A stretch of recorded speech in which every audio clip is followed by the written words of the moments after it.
نہیں مان رہے نا, تم بھی مر کے اسی اللہ کی طرف, میرے اللہ کی طرف ہی جاؤ گے. وَإِلَيْهِ تُرْجَعُونَ. آگے پڑھو امام صاحب. وَمَا لِيَ لَا أَعْبُدُ الَّذِي فَطَرَنِي وَإِلَيْهِ تُرْجَعُونَ. أَأَتَّخِذُ مِن دُونِهِ آلِهَةً, کیا میں اس ایک اللہ کو چھوڑ کے دوسرے خدا بنا لوں؟ ابھی ہریانہ پانی پت سے آتے ہوئے 19 منٹ آپ کو یقین نہیں ہوگا, کیا بولو گے حالات اتنے خراب ہیں, یہ ہو رہا ہے وہ ہو رہا ہے, یوٹیوب پہ جانا ڈالا ہے میں نے. 19 منٹ حضرت آدم کے لا الہ الا اللہ سے شروع کر کے محمد صلی اللہ علیہ وسلم کو طائف میں جوتے میں خون بھرے, اللہ نے کہا پہاڑ گرا کے گاؤں تباہ کر دے.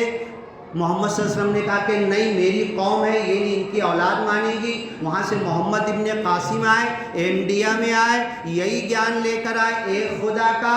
اور ہم جو ہریانہ پانی پت سے آ رہے ہیں نرنکاری اجتماع سے 1 کروڑ لوگ جمع ہوئے تھے, وہ بھی بولتے ہیں ایک کو جانو, ایک کو مانو, ایک ہو جاؤ. اللہ کی قسم, اللہ الصمد, اللہ بے نیاز ہے, کسی کی ضرورت نہیں ہے, میری اور آپ کی ضرورت نہیں ہے, عالم مولانا مدرسہ مسجد کی ضرورت اللہ کو نہیں ہے. اللہ اپنا کام لیتا ہے. 1 کروڑ کے اجتماع میں نرنکاری بول رہے ہیں ایک کو جانو, ایک کو مانو, ایک ہو جاؤ.